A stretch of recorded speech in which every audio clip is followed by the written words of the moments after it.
I think if somebody, I would expect a candidate in the running to be the chairman of the BBC would already know the answer to that question and wouldn't have put himself in that position in the first place.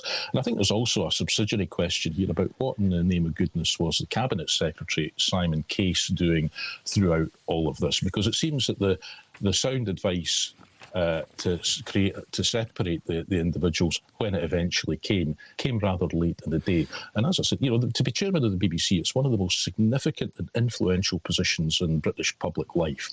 And to have the appointments process compromised in this way is simply intolerable, and he should be considering his position. I'm duty bound, I suspect, to point out that there will be people listening to this thinking people in glass houses shouldn't throw stones. Just remind us, where is your party at the moment in the police investigation into the allegations that £600,000 of donations to the party are not being accounted for?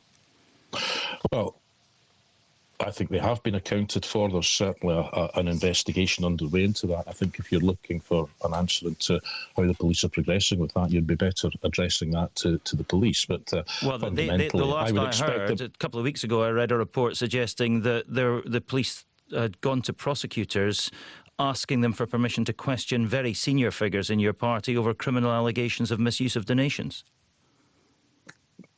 Well, as I say, those are questions best directed elsewhere, but certainly my understanding of the situation is that although money was not treated as protected funds by the party, that all of that money is available to spend on an independence referendum campaign when one gets underway. Well, as we were saying, that investigation goes on, as do the allegations and the calls for the dismissal of Nadeem Zahawi and the withdrawal of the whip from Boris Johnson, as you were pointing out. That is the SNP MP Richard Thompson there. Thanks for your time this morning.